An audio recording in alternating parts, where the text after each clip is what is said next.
I sat there in my hospital bed,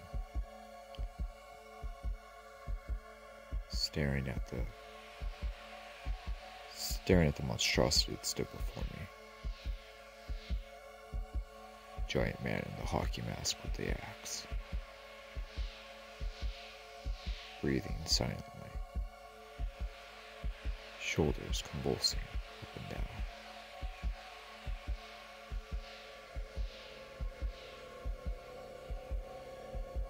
Then I saw him slowly fade away, as if he didn't exist. And then I woke up again. Whew. A dream within a dream, Jesus. Whew.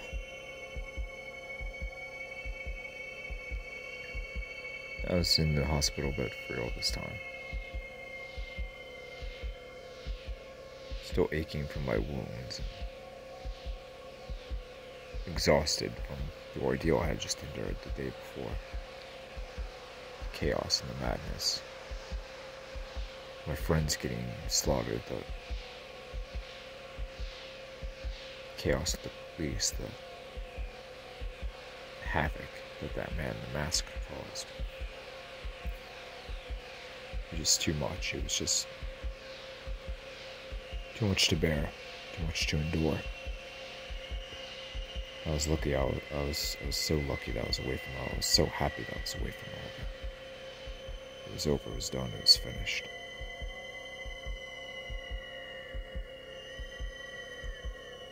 Jesus, what the hell was that? I think to myself as I close my eyes and relax. I look over to a digital clock on the nightstand next to my hospital bed and it said 2:30. It was still dark outside. So I put two and two together and figured it was 2:30 a.m. and started to doze off again.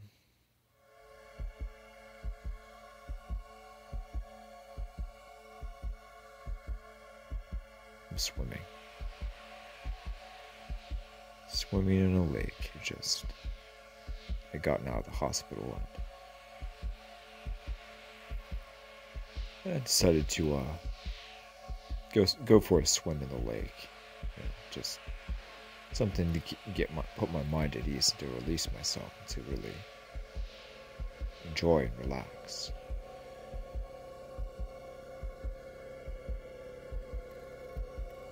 Then I felt a tug at my foot.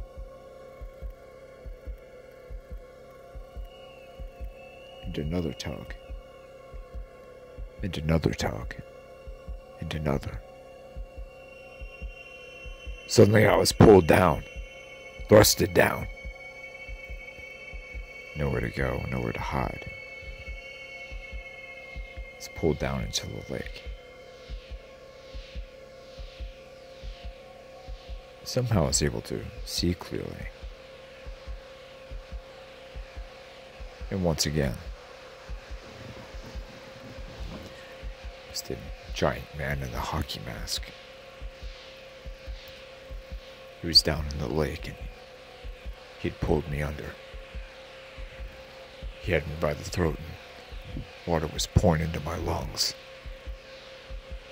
I couldn't shake him. I couldn't get away. I couldn't force my way out. It was hopeless. Hopeless.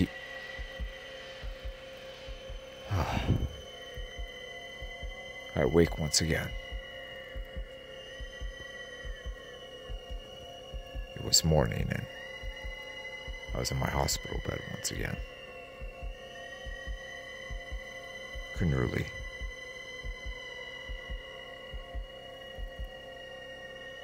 Why am I having all these crazy nightmares? I thought to myself. I mean, yeah, sure, it was a crazy experience, but why? Made no sense. Why am I having all these crazy... I don't know. The nurse came in. She had my breakfast ready, and I was more than happy to accept it, after all that I had gone through.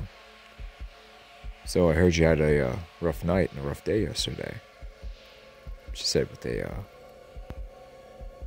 knowing grin. God, did I ever, I said, shaking my head. Had a little run-in with Jason, eh? She whispered.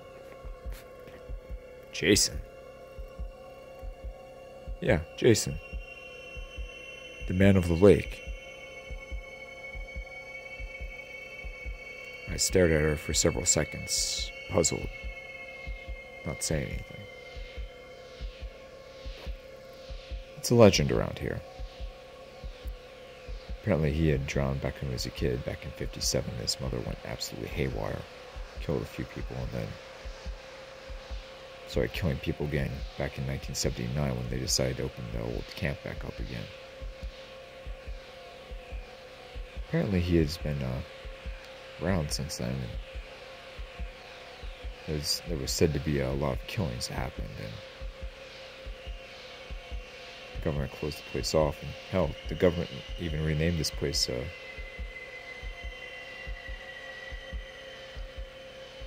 well, you know the name. It used to be Crystal Lake. Crystal Lake. Till it was changed.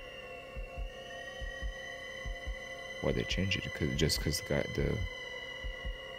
apparently the guy Jason had gotten out of hand and was killing dozens and dozens and dozens of people at a time, and the whole thing got out of hand, and they just closed the place down until recently. But it appears that he's not done. Really? I whispered. She nodded gravely. Yeah, get some rest. Enjoy your breakfast. You're lucky to be alive. She walked out. Jason.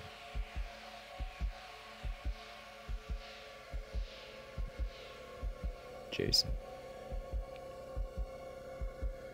I shook my head and started eating.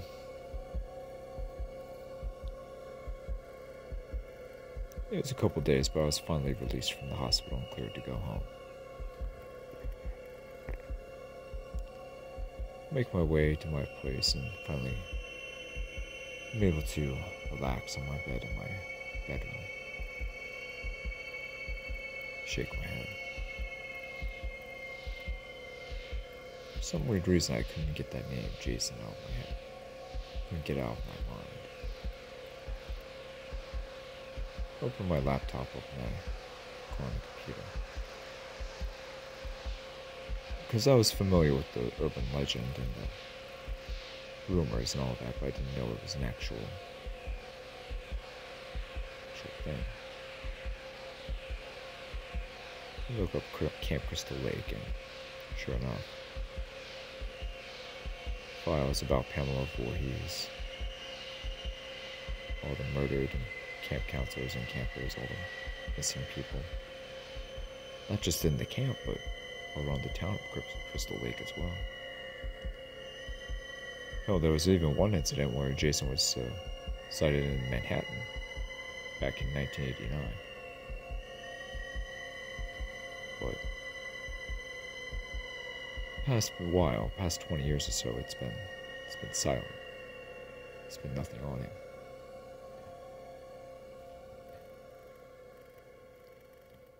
Killer in a hockey mask.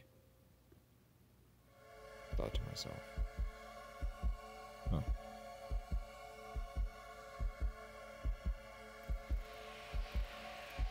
I did football on my TV after doing some research and watched the Sabres play the Rangers. But still, I think to myself, Jason.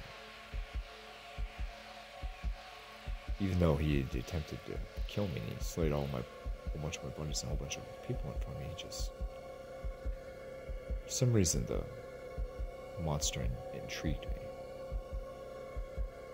I wanted to know more. I wanted to discover more. I wanted to know what made him tick. I got a text message from my buddy Tina. She was asking me how I was and if I was feeling better now that I was out of the hospital. I answered yes. A few nightmares here or there, but nothing that couldn't be managed or handled or dealt with.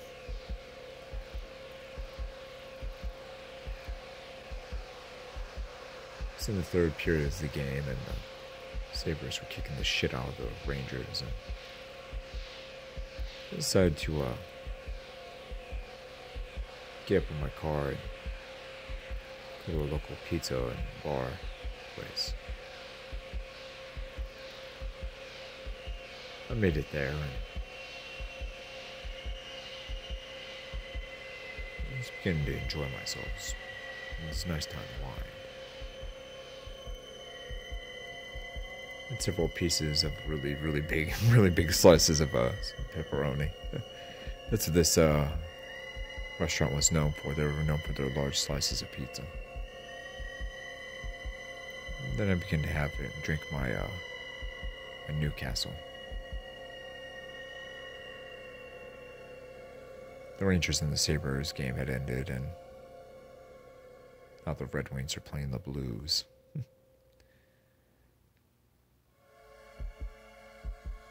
It was interesting, I could have sworn that, there were several people in the place, and a couple of guys at the bar were talking about me about hockey and football and sports and life in general, but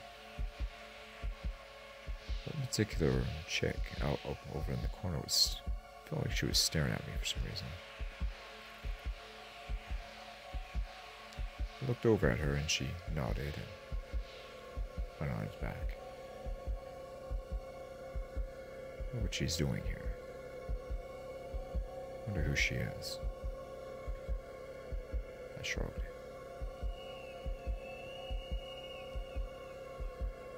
Several of the guys had gone, and I was still there, enjoying. I'd already eaten my pizza, finished my first Newcastle, and I was on my second Newcastle when she finally came up to me. How's it going? She whispered. Good, how's it going for you? I smiled. Katrina, she said, presenting her hand to me. Ow, I answered. So, what are you doing cooped up in here like that? Usually women are more sociable when they're at public places and bars like this. You're usually out with girlfriends or their man or a few other people. What's the deal? She leaned in, staring at me.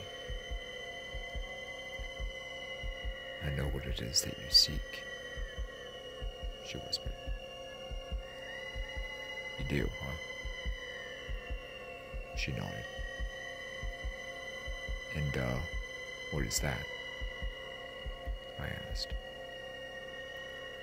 It's the man behind the mask.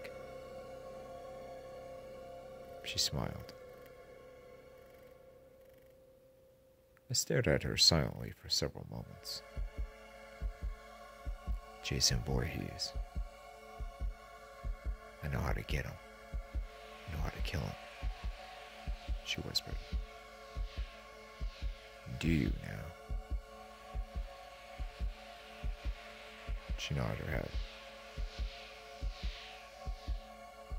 Out of her purse, she pulled out this sheath of cloth. She unraveled the cloth and revealed an ancient-looking dagger. I looked back up at her.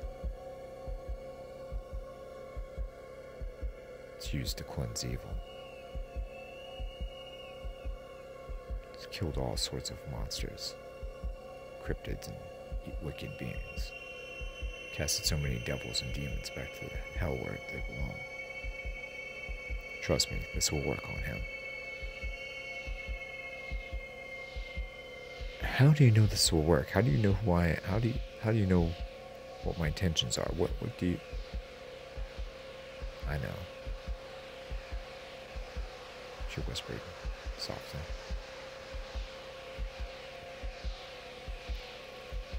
So what am I supposed to do with this? She tilted her head slightly. What do you think we're supposed to do with it? That bastard killed 3 of my friends back in the day. I just narrowly escaped him. Justice needs to be served, don't you agree? I nodded. Yes, but how do you know that we'll be able to? I know. She smiled again. Come on, let's go get him. What are you talking about? I know where he is, she said, smiling.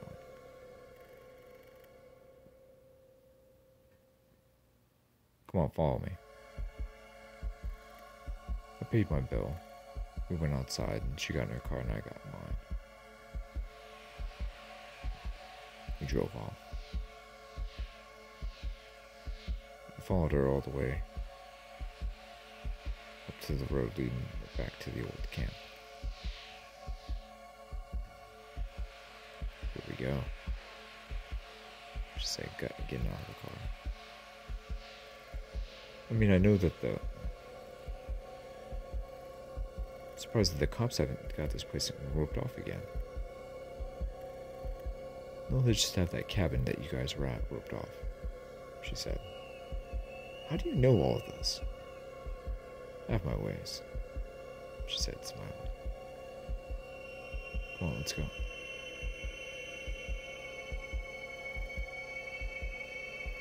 We were on a back trail. Where is he? How do you know where he is? I'll show you, she whispered.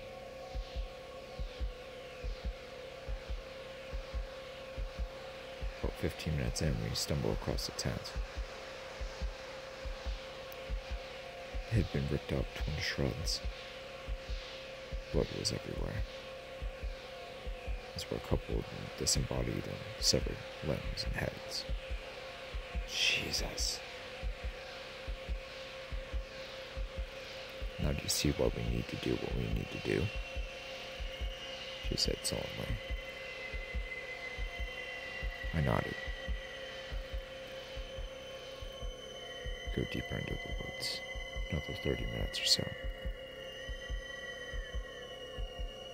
Start to come upon the lake. And roped off, there's this campground, this old abandoned campground on the north side. It's somewhat concealed by a forest and trees, but is still discernible to the eye.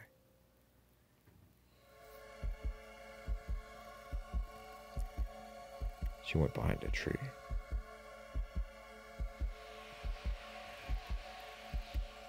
Wait here, she said. What do you mean? I whispered. Wait, she said, once again.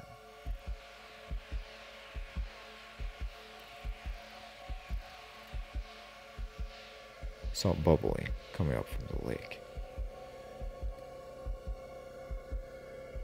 For a couple moments, I could see a white hockey mask piercing through the surface of the water. Sure enough, it was Mr. Voorhees coming up out of the lake.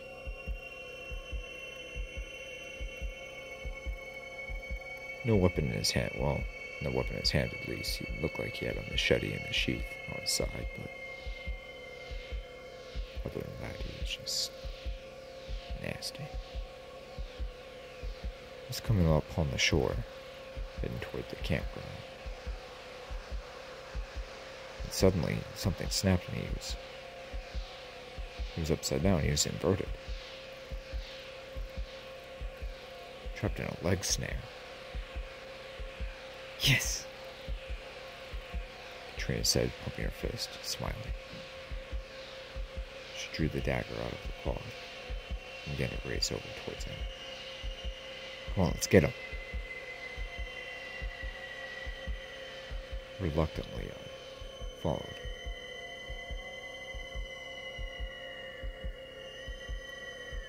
She got in front of him, where he was hanging inverted. He's bending forward, trying to get himself out. Hey, fucker. Remember me?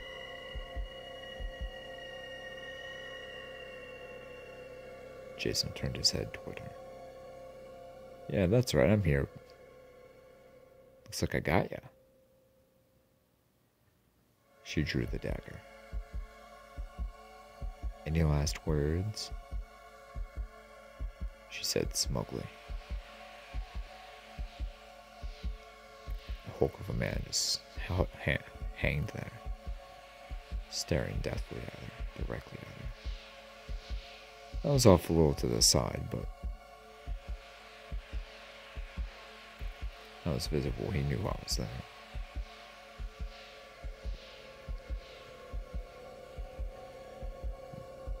Time to have a taste of your own medicine, you bastard, she said, smiling. She drew the dagger. With a scream, she thrusted it into his chest.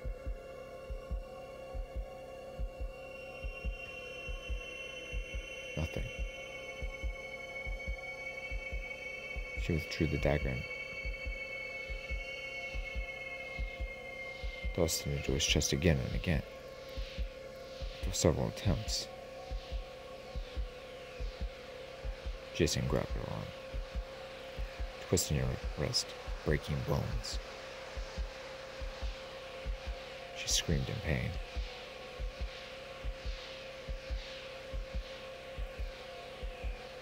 Jason got the dagger and thrust it into her chest several times. She screamed. I ran over to her and pulled her away from him. Not before he removed the dagger once more. Pulled himself up. Grabbed the rope and cut himself down. Cutting the loop around his feet as well.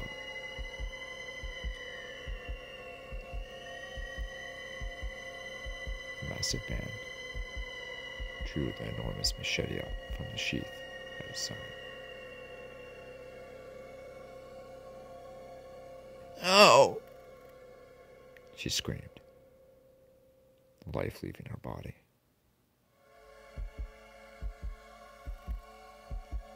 As soon as he got to her, Jason grabbed her by the face. He placed his machete down at the floor beside him, on the ground beside him. Slowly picked her head apart, crushing her skull, just picking her face and her head completely apart, slowly. I gagged. I turned around and started running away.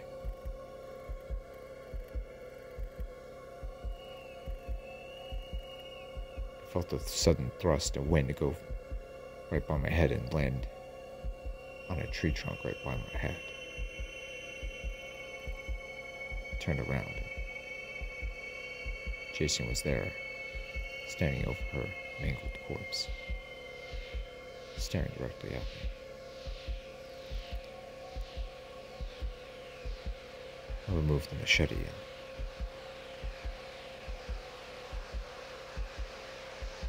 started to go near him.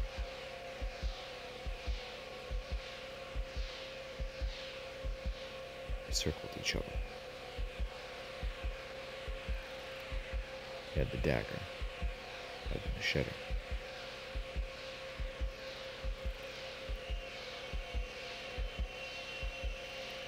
I've been running from you, you bastard. No more. This ends now.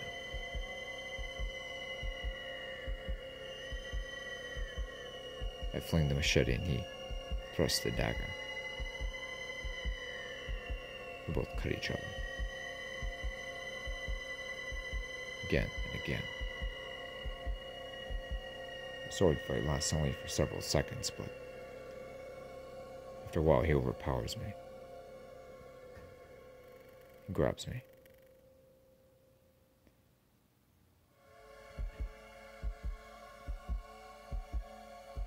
Suddenly he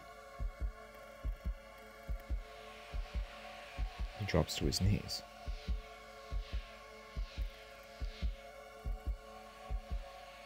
He grabs his chest and his midsection with a dagger strikes were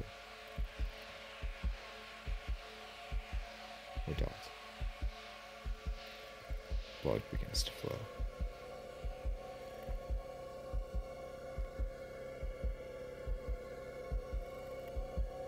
I grab the dagger and I just keep thrusting and thrusting. Over and over again.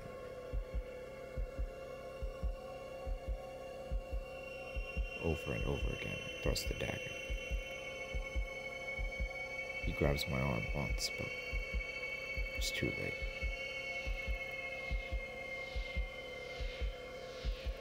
He falls over to the ground. I don't know how long it was. It must have been several minutes. I just kept on thrusting the dagger into his chest.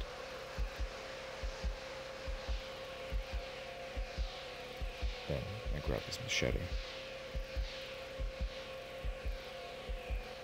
I slice his head off. Throwing it into the lake.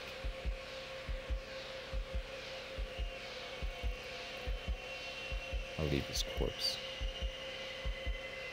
there on the forest floor.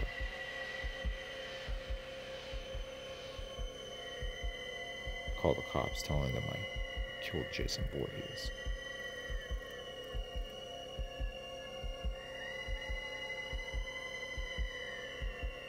Make it back home.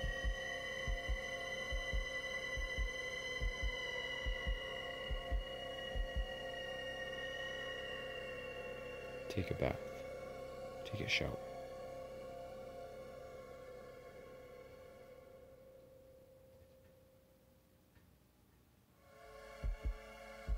Then I noticed something strange. The drain of the tub enlarges and this giant hand grabs my ankles, both of my ankles, and starts to pull me down. I scream and I beg. It's to no avail. As I go down the drain, I see the white of the hockey mask. That's when I knew that this whole thing was far from over. In fact, it had only just begun.